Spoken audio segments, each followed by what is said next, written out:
ஓம் ஸ்ரீ மகாபெரியவா திருவடிகள் சரணம். தை அமாவாசை 2025 அன்று 7 தலைமுறை பாவம் நீங்க. இந்த 3 பொருட்களை நீங்கள் தானம் செய்யுங்க. தை மாத அமாவாசை முன்னோர் வழிபாட்டிற்குரிய மிக முக்கியமான நாளாகுங்க. தை அமாவாசையில் முன்னோர்கள் நம்முடைய வீடு தேடி வந்து நாம் அவர்களுக்கு செய்யும் மரியாதையை கண்காணிப்பதாக சொல்லப்படுது. நாம் செய்யும் தர்ப்பணம், தானம் போன்றவற்றை ஏற்று நமக்கு ஆசி வழங்குவதாகவும் சொல்லப்படுதுங்க. அதோடு நம்முடைய ஆன்மீக பலமும் அதிகரிக்குங்க. தை அமாவாசை அன்று யாருக்கு தானம் செய்ய வேண்டும், என்னென்ன தானம் செய்ய வேண்டும், எந்தெந்த பொருட்களை தானம் செய்தால் நம்முடைய பாவங்கள் அனைத்தும் நீங்கி முன்னோர்களோட ஆசையை பரிபூரணமாக பெற முடியும் அப்படிங்கிறத பற்றிலாம் நாம் இப்போ தெரிஞ்சுக்கலாங்க. வருடத்தில் வர மிக முக்கியமான அமாவாசையில் ஒன்று தாங்க இந்த தை அமாவாசை. உத்தராயண காலத்தில் வர முதல் அமாவாசை இது அப்படிங்கிறதுனால இது தவற விடக்கூடாத மிக முக்கியமான நாளாக கருதப்படுதுங்க. வருடத்தில் வரும் மற்ற 23 அமாவாசைகளில் விரதம் இருந்து முன்னோர்களை வழிபட முடியாவிட்டாலும் இந்த ஒரு அமாவாசை அன்று மட்டும் விரதம் இருந்து முன்னோர்களுக்கு தர்ப்பணம் கொடுத்தீங்க அப்படின்னா வருடம் முழுவதும் அமாவாசை விரதம் இருந்து முன்னோர்களை வழிபட்ட பலன் உங்களுக்கு கிடைக்குங்க. அதோடு நாம் செய்த பாவங்கள் மட்டுமின்றி நம்முடைய 7 தலைமுறை முன்னோர்கள் செய்த பாவங்களும் நீங்கும் அப்படிங்கிறது நம்பிக்கைங்க. இந்த ஆண்டு தை அமாவாசை ஜனவரி 29ஆம் தேதி புதன்கிழமை வருது. ஜனவரி 28ஆம் தேதி இரவு 8:10 மணிக்கு துவங்கி ஜனவரி 29ஆம் தேதி இரவு 7:21 வரை அமாவாசை தேதி இருக்குங்க. இது பெருமாள் வழிபாட்டிற்குரிய புதன்கிழமையில் பெருமாளுக்குரிய திருவோணம் நட்சத்திரத்துடன் இணைந்து வருவது மற்றொரு தனி சிறப்பு வாய்ந்ததாக இருக்குங்க. இந்த நாளில் 3 முக்கிய பொருட்களை தானம் அளிப்பது மிக மிக சிறந்ததாக கருதப்படுது.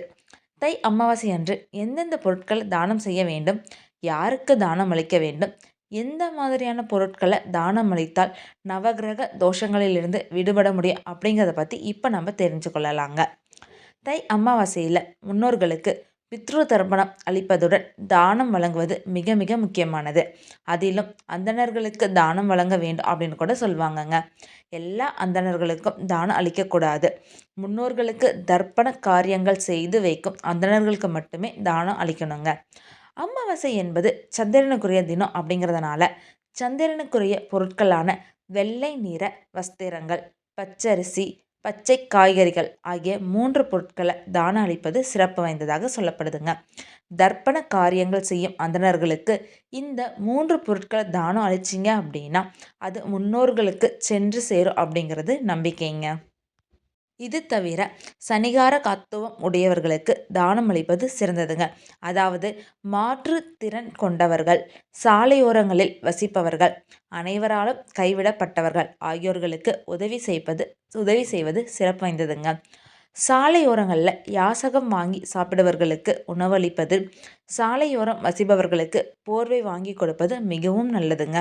குறிப்பாக கருப்பு நிற கம்பளி போர்வை வாங்கி கொடுப்பது சனியின் பிடியில் இருந்து விடுவிப்பதற்கும் பித்ருகளோட ஆசையை பெறுவதற்கும் ஏற்றதாக சொல்லப்படுதுங்க. தை அமாவாசை அன்று இவற்றை செய்து முன்னோர்களுக்கு விருப்பமான உணவுகளை படைத்து வழிபடுவது பித்ருக்களின் ஆசையை பெற்றுத்தருங்க. அதனால் நம்முடைய பாவங்களிலிருந்து விடுபட முடியுங்க. தை அமாவாசையில் காலையிலேயே முன்னோர்களுக்கு எள்ளும் தண்ணீரும் இறைத்து விட வேண்டுங்க. இது அவர்களை திருப்தி அடை செய்யும் என்பதால் நம்முடைய பாவங்கள் மட்டுமின்றி நமக்கு முந்தைய தலைமுறையில் இறந்தவர்கள் செய்த பாவங்கள், பித்ரு காரியங்கள் செய்யாமல் விட்ட குறைகள், தவறுகள் ஆகியன நீங்கி நன்மைகள் அதிகரிக்கும் அப்படிங்கிறது ஐதீகங்க. ஹரஹர சங்கர ஜெய ஜெய சங்கரா. ஹரஹர சங்கர ஜெய ஜெய சங்கரா. ஓம் ஸ்ரீ மகாபெரியவா திருவடிகள் சரணம் சரணம்.